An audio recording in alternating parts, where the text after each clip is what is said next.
시청자 여러분 안녕하십니까. 박사학위가 2개이신 분이십니다. 부동산학, 경영학 박사를 가신 이인하 박사님을 모시고 오늘도 우리 지금 가정경제에 가장 화두가 되고 있는 부동산 문제, 부동산 정책에 대해서 한번 속속들이 한번 파헤쳐 보도록 하겠습니다. 박사님 안녕하세요. 안녕하세요. 예, 우리 이인하 박사님은 박사학위도 2개시지만 또 강남의 큰 건축 사무소인 보원건축의 대표 건축사십니다. 재주가 너무 많으신 분이 부럽습니다. 네, 소개를 거창하게 해주셔서 다소곳해집니다. 아니, 돈도 그만큼 많이 버시죠? 열심히 노력하고 있으니까 벌고 싶습니다. 네, 부럽습니다. 네. 예.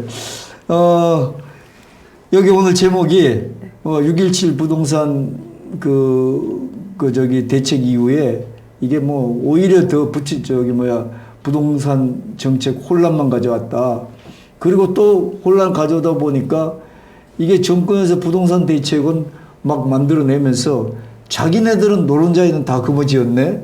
이래가지고 요즘 인신공격성도 팔아야 된다, 팔지 말아야 된다. 강남 아파트 한 채 가진 사람들 정말 우리 국민들 얼마나 부러울까요? 네. 자, 오늘 제목이 호랑이와 꽃감이란 건데, 대충 이게 속담 같은데 어떤 뜻이죠? 네, 맞습니다. 호랑이와 곶감 속담 많이 아실 거예요. 네. 자, 우리가 어린아이를 달랠 때 네. 호랑이 온다 겁주고 달래는 것과 네. 그다음에 또 한 가지 방법은 꽃감 줄 테니까 울음 그쳐라. 그래서 속담에서 꽃감을 받은 어린아이가 다 그쳐서 호랑이가 밖에서 듣고 있다가 곶감이 뭐냐? 엄청 무서운 건가 보다 하고 갔다라는 그런 속담이 있죠. 근데 요즘 부동산 정책이 물론 정부가 겁으로만 하는 것은 아니지만 지금 호랑이 온다. 계속 더 큰 호랑이가 올 거야. 조심해. 하지 마. 이러고 있는 거 아닌가 싶습니다. 그런데 우리가 이게 정책이라는 것은 또 우리 국민들이 머리도 상당히 좋은 그 민족이기 때문에 이 정책이라는 것에 대해서 학습 효과가 많고요. 그리고 다들 똑똑해서 공부 열심히 합니다. 개인들이 열심히 해서 오히려 정부가 이런 정책을 내놓으면 이제 개인들이 앞으로 이렇게 되겠구나 라는 그런 것도 하게 돼서 이 호랑이 작전으로는 좀 힘들지 않겠느냐라는 생각에서 호랑이와 곶감을 한번 지어봤습니다. 그런데도 지금 얘긴즉슨 아직 이제 곧 발표된 데지만, 일단은 그러니까 세금을 왕창 올려서 보유세 올리고, 네. 그 다음에 보유세 올리고, 그 다음에 양도세 네. 올리고. 그러니까 가지고 있는 것도 세금 왕창 때리고, 그 다음에 팔지도 못하게 양도세 올리고 취득세도 같이 오르겠죠. 네. 그러니까 이거 어떻게 하자는 건지 참 고민스러운데 이게 원체 처음부터 잘못된 거 아니겠습니까? 저는 좀 잘못됐다고 보는데요. 정책이 처음부터 잘못된 것 같아요. 예. 우리나라에서 부동산 가격이 그래도 안정이 됐던 때가 가장 크게 안정됐던 때가 노무현 대통령 때예요. 사실 들어서자마자 주택 200만 호 건설 캐치플레이즈 내세워서 사실 그 200만 호 건설을 부실이건 어쨌건 간에 했습니다. 5년 동안 하고 나니까 주택 가격이 많이 안정이 됐거든요. 그래서 그때 가장 많이 안정이 됐고 그리고 이제 이명박 대통령 때 그다음에 박근혜 대통령 때 그래도 어느 정도 안정세를 유지를 했었습니다. 그런데 노무현 대통령 때 굉장히 올랐고요. 그리고 똑같은 정책을 지금 문재인 대통령 때 하면서 지금 국민들이 사실은 일부는 이런 얘기도 합니다. 비아냥거리면서 이쪽이 됐으니까 이제 주택 가격 오르겠구나. 오를 테니까 나 여기 찍어줘야지. 이런 생각을 그러니까 우스갯소리를 하시는 분들도 많아요. 그만큼 다른 부가되는 다른 분들은 또 그에 상반돼서 엄청나게 힘든 세월을 겪는 거죠. 이 주택가격이 오르는 것에 대해서 우리가 그러니까 그 현실 경제를 잘 모르고 난 지금 지금 말씀 나왔으니까 얘기인데 도심의 재개발 재건축을 도심의 재개발 재건축을 지금 이게 서울시장이 틀어막고 있다고 그래요. 네. 한강변에 가다 보면 용산막 지나면서 이촌동 가기 전에 보면은 저희 어렸을 때 보는 아파트 5층짜리 아파트가 있어요. 내가 그 얘기 들어보니까 아직도 연탄 뗀다는데 실제인지 모르지만 그 아파트에 뭐냐면 서울시장 이름을 써놓고 같이 죽자 이렇게. 네. 예? 왜냐하면 도심의 재건축 재개발을 안 하면 그 사람이 집권해 있는 동안 그 옆에 새로운 건축물 있으면 그것만 올라가고 여기 있는 사람은 망한다는 거예요. 그러니까 요즘 시작 한 번 되면은 12년씩 뭐 하고 이러는데 그럼 10몇 년 동안 이사 한 사람은 자기 재산이 다 없어진다는 거예요. 그렇죠. 이 형평성을 좀 맞춰야 되는데 하여튼 뭐 그건 그렇고. 네. 예. 자, 또 그다음에 이렇게 썼습니다. 자, 매서운 칼바람과 햇빛. 이거 같은 얘기입니까? 네, 같은 얘기입니다. 그럼 넘어가도록 하고요. 네. 그다음에 자, 우선 몇 가지로 말씀을 하시는데 공급, 수요 뭐 이렇게 되나요? 네. 네. 지금 저희가 부동산에서 가장 크게 영향을 미치는 것이 뭐냐, 어떤 가격에 대한 영향을 미치는 것이 뭐냐라고 보면 수요와 공급을 들 수 있고요. 그 다음에 이자율입니다. 이자율을 들 수 있고 또 하나는 심리예요. 예, 기대 심리가 어떻게 될 거냐에 따라서 사실은 그 세 가지를 보고서 이게 주택 가격이 변동이 심하게 울린다고 봐도 되거든요. 그래서 그 세 가지를 중점으로 해서 이제 좀 말씀을 드리려고 합니다. 그리고 이제 제가 옆에 강제의 역설이라 그랬는데 강제를 하면 이게 받아들여질 것 같은데 결국 받아들이지 못하고 역방향으로 나온다라는 거죠. 지금 최근에 그 김현미 국토부 장관이 3년 전에 했던 이야기들이 지금 회자되고 있잖아요. 그때 했던 이야기들과 꼭 반대로 가고 있다. 3년이 지난 다음에. 그러니까 그래서 강제하는 것에 그 역반응이 어떻게 일어나고 있는가를 지금 생각해 보면 참 괴롭습니다, 사실. 네. 예, 그리고 공급 측면을 말씀을 드리면 자, 우리가 수요와 공급이라는 것은 사실 뭐 말이 어려서 그렇지 대부분 이 경제학 원론이라는 것은 다 알고 있어요. 그렇죠. 예. 그 균형을 맞춰야 되는 거 아닙니까? 네, 맞습니다. 그래서 수요라는 것이 결국 가격인데 우리가 주택 가격에 자꾸 이제 세금을 붙이게 되면 원가에 세금이 들어가게 되는 겁니다. 우리가 사람들은 원가가 있고 그 다음에 세금은 그냥 별개 이게 여기에 미치는 원가가 아니라고 생각을 하지만 매수자 가지고 있는 가지고 있는 사람의 입장에서 보면 그 세금도 원가인 거예요. 그렇죠. 예, 그러면 가격을 지금 정부가 올리고 있는 거죠. 예. 예. 이게 시장이 알아서 올리는 것도 있지만, 그러니까 시장이 그 필요에 따라서 올라가고 있는 것도 있지만, 실제로 가장 근본적인 것은 정부가 세금을 부과하면서 자꾸 높은 세금을 부과하게 되니까 원가가 올라가는 거죠. 그러면 가격이 올라가면 공급이 줄죠. 공급이 줄면서 결국은 또 어떤 현상이 일어나요? 또 사람들이 가격이 또 올라가는 거예요. 자꾸 희소되니까. 희소성을 없애줘야 되는데, 그렇지 않아도 부동산은 희소성이 성격 중에 하나인데, 지금 희소성을 자꾸 정부가 의도하지 않지만 올리고 있는 겁니다. 그래서 경제학의 원론, 자, 가격을 올리면 공급이 줄어든다.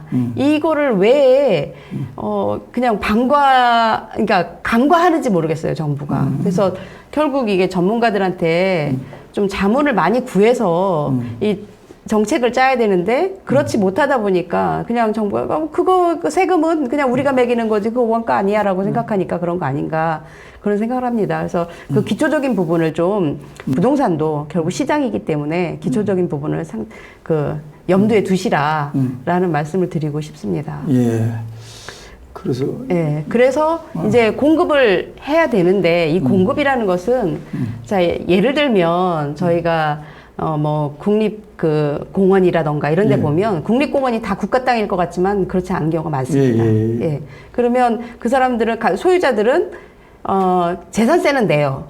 그렇지만 어떤 그거에 대한 실행은 못 하고 있죠. 본인들이 이렇게 어떻게 활용하고 싶다던가 이런 거는 법으로 다 규제가 돼 있어 못 합니다. 그것처럼 그 이유는 뭐냐면 국가가 돈이 없기 때문이에요. 그렇죠.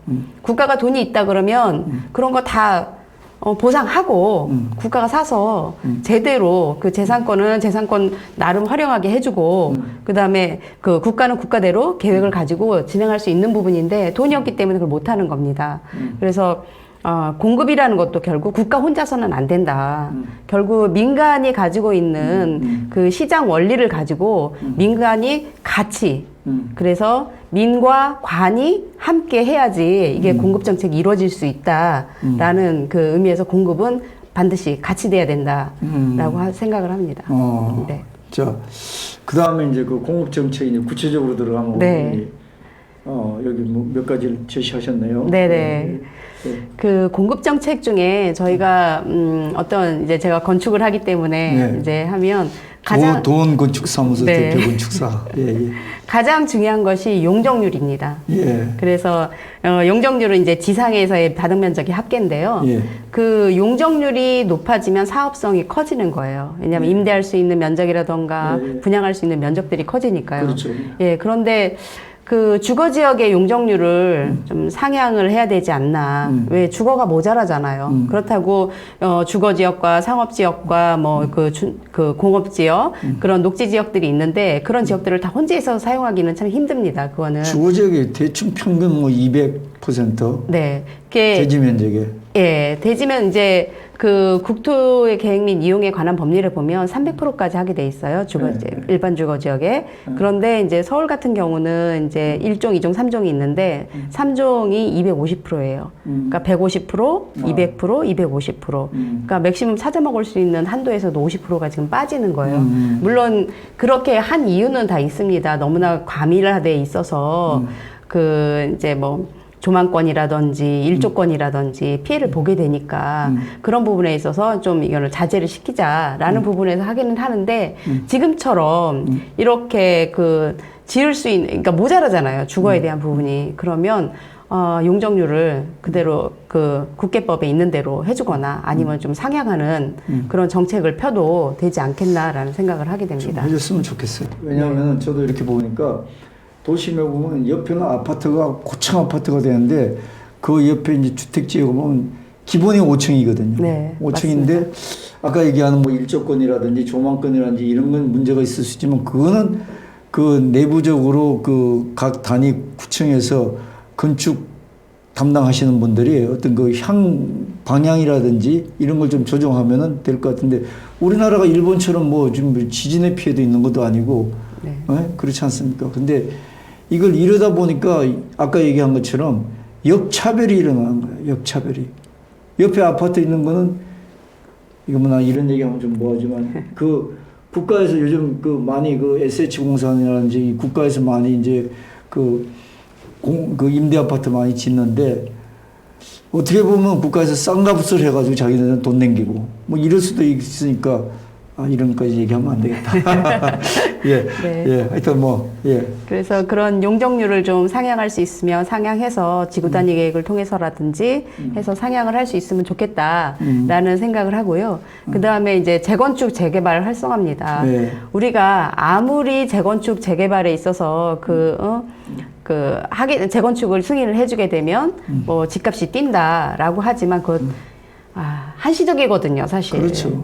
그러니까 장기적으로 봐야 되는데 한시적인 거거든요. 그러니까 예를 들면 뭐 지난번에 헬리오시티가 들어갔을 때 보면 전세가 완전 폭락했잖아요. 그때. 그러면 그런 걸 보면 역시 공급이다라는 거죠. 공급인데 재건축을 해줘도 그런 대단지, 1만 세대 가구의 그 대단지를 해줘도 지금 이렇게 전세값이나 이런 것들을 잡을 수 있는데 지금 재건축 맡고 있는 데가 얼마나 많아요. 그래서 그런 재건축이나 재개발 같은 분야를 좀 활성화시켜서 민이 하지만 어쨌든 민간 부분에서 할 수 있는 부분을 공급할 수 있는 부분을 최대한 그 활로를 열어주는 게 우리가 주거를 공급할 수 있는 방향이다라는 생각을 합니다. 특히 뭐 참고로 서울시는 그 시장의 소신이랄까 그래가지고 재건축 재개발이 거의 지금 많이 차단돼 있고 장애가 많다고 그러는데 많이 좀 생각하셔야 됩니다. 시민단체 활동하던가 하고 경제라는 게 그것도 다르지 않겠어요, 솔직히. 예?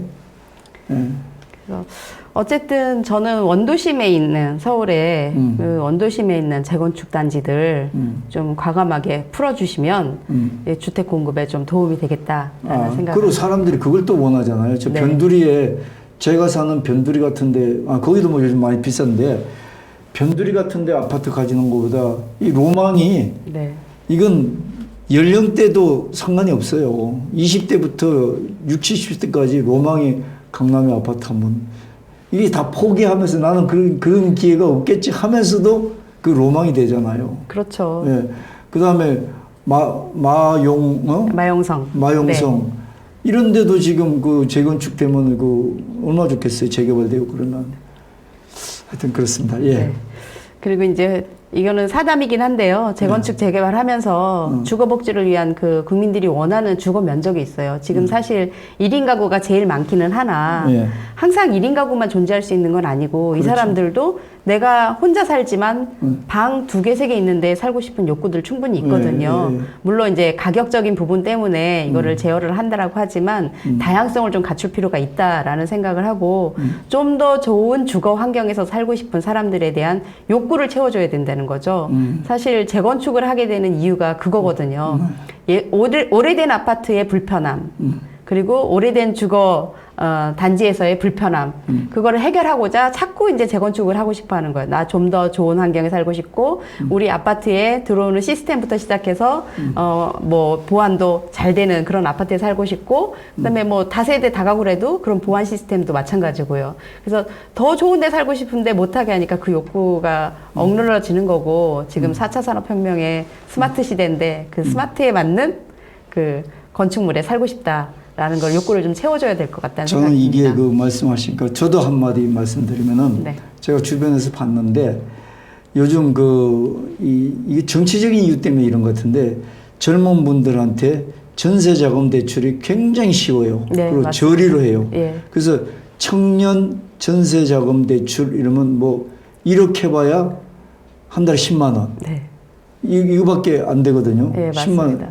그렇게 내면서 청년들한테 아까 지금 말씀한 주거 환경을 원룸 뭐 이렇게 다닥다닥 붙어 있는 상황보다 좀 넓게 사는 데 가서 살라고 이렇게 전세자금 대출하는데 문제는 이게 정치적으로 이렇게 젊은 사람한테 많이 주는 건 좋습니다. 뭐 하여튼 아니면 또 미래를 생각해서 우리나라 그 동양들이니까 이 사람들한테 이렇게 좀 좋은 환경에서 거주를 할 수 있게 하는 건 좋은데 문제는 이 사람들이 1억 이상을 대출을 받아가지고 실제는 원룸으로밖에 못 가. 네. 이유는 뭐냐면은 한 방 2개, 3개 있는 조그만 다세대나 이런데 가면은 대부분 뭐냐면은 어디서 그 장애가 오냐면은 그 다세대가 다가구에 대출 받으면은 대출이 있으면은 대출이 안 돼요. 네, 맞습니다. 청년 전세자금 대출이 안 되고. 이거 뭐 정책적인 모순이 있는 거 아니에요? 전세자금 대출을 해주고 좀 좋은 환경에서 살라고 해주면서 요즘 다가구 짓고 이런 사람들이 어디 대출 안 받고 지은 사람이 어디 있겠어요? 네. 대출 받은 사람들이 있으면 이게 무산돼 버리더라고. 이런 정책의 어떤 일맥성, 이게 없다 보니까 말로는 좋게 되는데 실제 그 실효성이 없어지는 거 이런 것도 굉장히 큰 문제인 것 같더라고요. 네. 그러니까 결국 그게 이제 전세 보증금을 이제 답보할 수 있느냐 그 문제거든요. 그리고 이제 또 하나는 제가 이제 보니까 3기 신도시 저희가 지금 아까 말씀드렸던 노태우 대통령 때 1기 신도시부터 시작을 해서 2기 신도시, 지금 3기 신도시까지 발표가 되어 있고 지금 진행 중입니다. 그런데 3기 신도시에 보면은 산업용지가 많아요. 이게 하남, 창평인가 여기 서운옥 넘어. 네네, 4군데 있습니다. 고향 쪽에도 있고요. 그래서 이제 산업용지라고 하면 옛날에 아파트형 공장처럼 어떻게 보면 좀 남아돌고 잘 분양이 안 되는 부분들이 많이 있습니다. 그래서 이 산업용지를 주거용지로 바꿔서 주택 공급을 좀 하자. 그렇게 하게 되면 그래도 우리가 공급을 좀 더 할 수 있지 않느냐. 그 얘기거든요. 물론 3기 신도시가 뭐 30만 원으로 한다고는 되어 있지만 그래도 우리가 모자라는 것은 지금 훨씬 더 많이 모자라거든요. 그래서 산업용지를 좀 주거용지로 바꿔서 이거를 좀 할 수 있게 좀 하면 어떻겠나. 라는 생각을 하게 됩니다. 산업용지는 조금 더 외곽으로 나가도 되고 우선 주거가 우선일 수가 있다. 네네, 그렇습니다. 알겠습니다. 자, 또 다른 이제 공급정책은 그리고 이 빈집 활용 같은 경우는 사실 SH나 이런 데서 많이 하고는 있습니다, 예, 현재. 많이 하더라고요, 예, 많이 보니까. 하고 있는데, 예. 빈집이 사실 제가 얼마 전에 듣기로 한 130만 호 정도가 전국에 예. 빈집이 있습니다. 예. 굉장히 많은 빈집이죠. 우리가 3기 신도시에서 30만 호를 막 공급하고자 이렇게 새로운 도시를 만들고 하는데 빈집으로 보면은 130만 원이면 엄청난 거죠.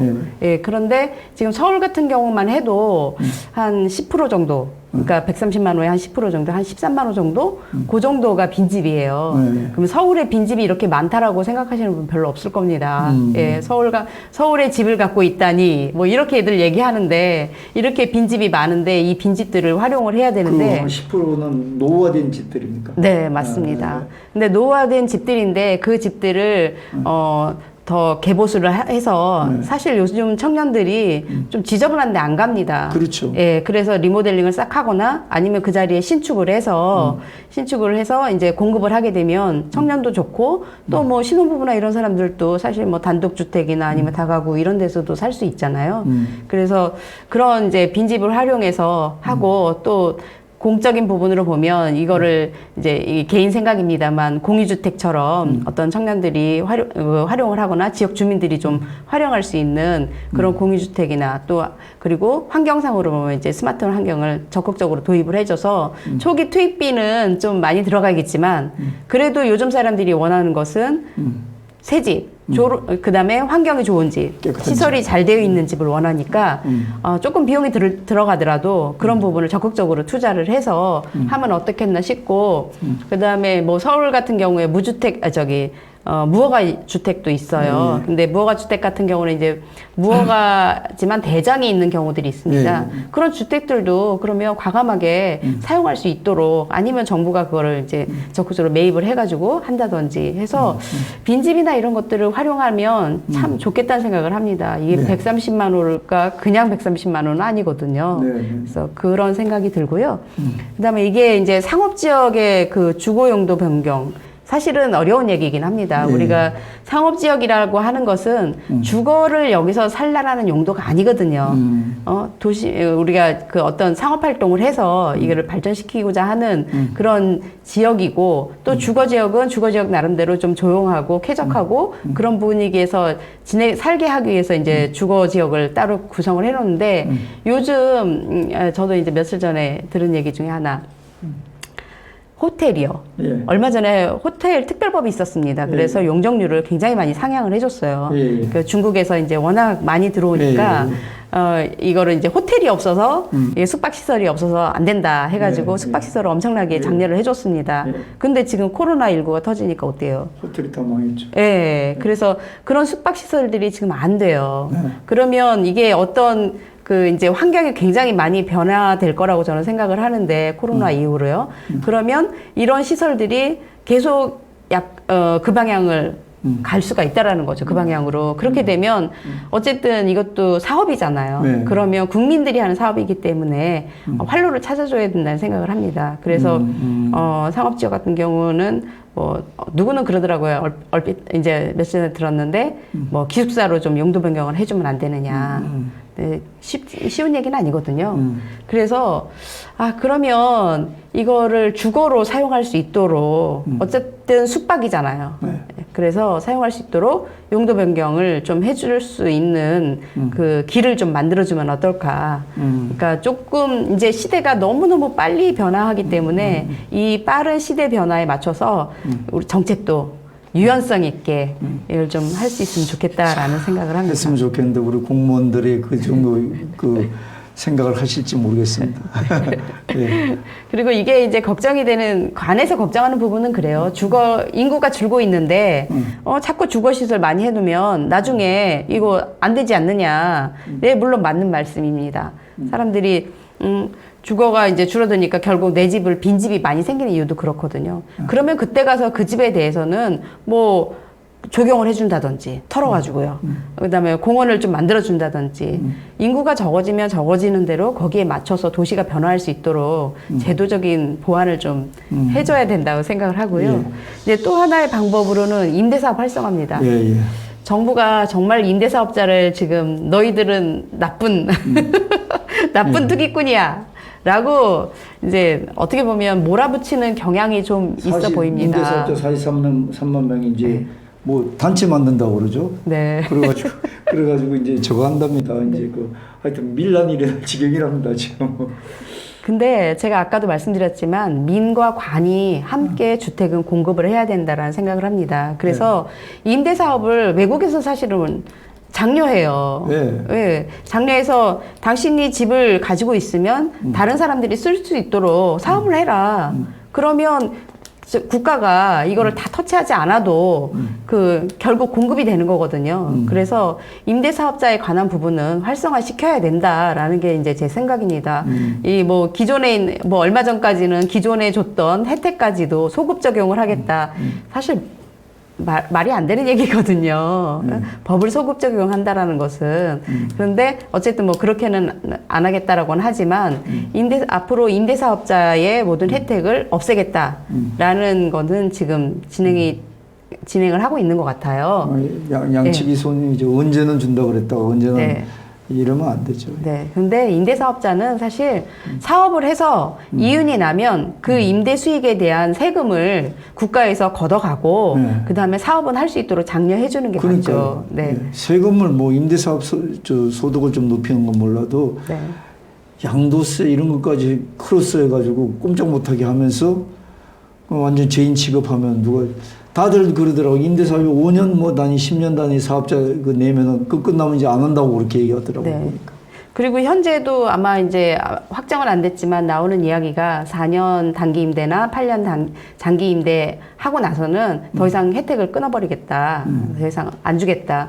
그럼 이게 결국 뭐냐면 임대 사업을 이제 하지 못하잖아요. 못하면 사람들이 내가 왜 굳이 임대사업 등록해가지고 이렇게 할 필요가 있어. 그러니까 안 한다고 그렇게 예, 얘기하더라고요. 그리고 안 하게 되고 공급은 또 그만큼 줄어들게 되고요. 예, 국가가 할 수 있는 돈이 있으면 괜찮죠. 돈이 있으면 정말 다 지어서 좋은 환경에 전 국민한테 정말 주택 줬으면 좋겠습니다. 이런. 근데 그게 안 되니까 이제 해야 되고요. 그리고 이제 신도시 이야기도 많이 나옵니다. 4기 신도시. 근데 하나의 신도시가 만들어지려고 그러면 시간이 너무 오래 걸려요. 그래서 제가 신도시에 대한 것은 정말 이거는 심사숙고해야 된다고 저는 개인적으로 그렇게 생각을 합니다. 빈집에 대한 부분만 가지고도 충분히 그거를 이제 다른 아이디어를 만들어서 할 수 있는데 도심에 또 재개발, 재건축 이런 쪽을 어떻게 다각적으로 좀 생각해가지고 좀 수요를 사실 저기 경기도 어디 경기도 사는 분들한테 죄송합니다. 저 경기도 저 산골에 그쪽에 집 준다 그래서 가는 사람들 어디 있겠어요. 그러니까 전부 다 이렇게 도심 쪽에 있기를 원하는데 지금 현재는 나중에 또 환경 문제가 또 나오면 또 그런 쪽을 또 선호할지 몰라도 맞습니다. 지금은 그러면 이 도심 쪽이 재건축, 재개발 이런 쪽을 조금 활성화시키는 것도 여러 가지 어떤 그 수위를 조절해 가면서 그것도 아까 말씀 중에서 참 좋은 방법인데 그린벨트도 저는 마찬가지라고 생각이 들어요. 네. 그린벨트 얘기도 또 나오고 있습니다. 사실 뭐 서울에서 제가 아는 한도 내에서는 세곡동에 그린벨트 많거든요. 근데 수서요. 강남이에요, 거기도. 너무 가깝고 좋은 데입니다. 그래서 그린벨트를 거기를 뭐 1차적으로 풀어야 되고 뭐 또 뭐 시흥도 풀어야 되고 뭐 그런 얘기가 많이 나오는데요. 이것도 저는 좀 심사숙고 했으면 좋겠다. 물론 풀면 빠릅니다. 빠르고 그 이명박 대통령 때 보금자리 주택을 해서 세곡동이 정말 환경이 좋거든요. 근데 그런 것들이 또 그린벨트가 주변에 다 풀어져 버리면 거기 또 환경도 또 안 좋아요, 사실. 그렇게 되면. 그러니까 여하튼 이런 부분에 대해서는 자연 환경을 보존하고 있는 부분에 대해서는 좀 우리가 고민을 좀 하고 깊이 생각을 해서 해제를 해야 되지 않나 그런 생각을 지금 하고 있습니다. 그린벨트 무조건 또 푸는 것만이 능사도 아니다. 그래서 이인하 박사님도 그렇게 말씀하는데 그것도 또 일리가 있으신 말씀이네요. 전체적으로 보면. 자, 이거 시간이 벌써 30분이 지났는데 아이고. 이거 어떡하나요? 가만히 있어. 짧게 말씀드릴게요. 예. 세제가 결국 이제 이자율하고 이게 돈에 대한 문제긴 하지만 직접적인 연관은 없다라고 볼 수 있습니다. 예, 예. 근데 이제 제가 그 부동산에서 이자가 낮으면 결국 이 돈이 어디로 가야 되느냐 그런 것 때문에 이게 줄거든 주택 공급을 이제 억제시키는 그런 역할을 하거든요.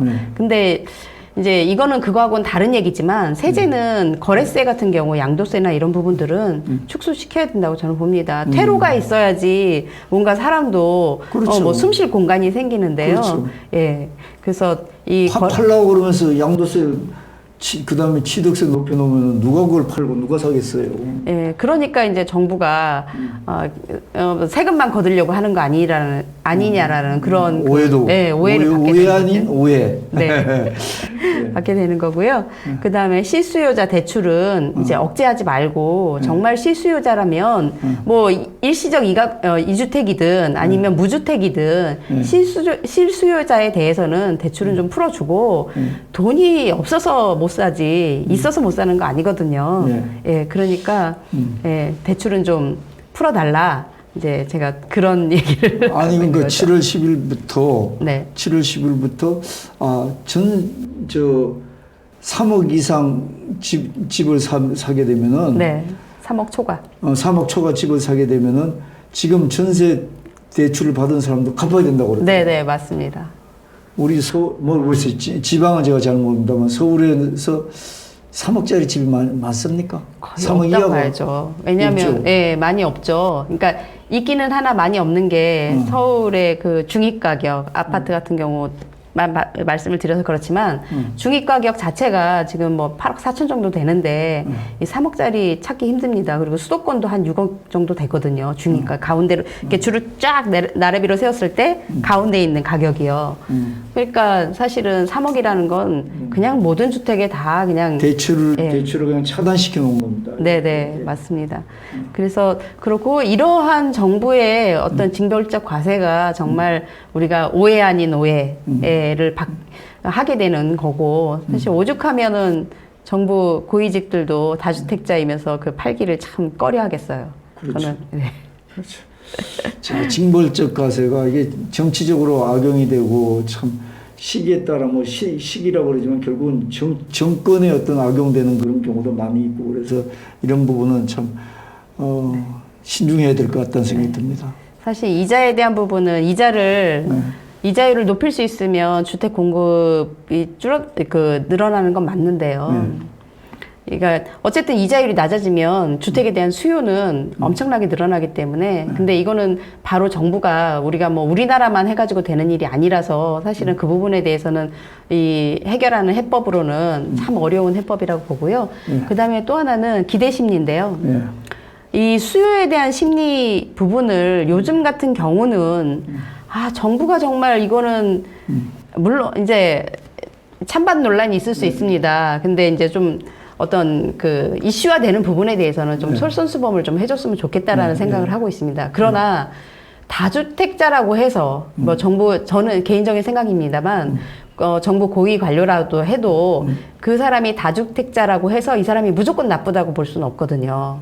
무조건 나쁘다고 볼 수는 없습니다. 그리고 뭐 정치인들이라고 해서 그래서 무조건 이 사람을 나쁘다라고 매도하는 것이 아니라 왜 이렇게 됐는가에 대한 그런 부분도 생각을 해줘야 되고요. 다주택자가 공급을 잘해주면 돼요. 일반 사람들한테 본인이 고위 관료직이면 내가 다주택자다 하면 일반 사람들한테 저가에 해주던지 그 배려를 할 수 있는 부분이 있으면 이것도 충분히 뭐 용인이 될 수 있는 부분이라고 보거든요. 근데 우리가 그냥 너 부자잖아. 너 왜 그렇게 많이 갖고 있어? 너 요즘에 또 기업 같은 경우도 너 왜 기업이 이렇게 돈을 많이 챙겨?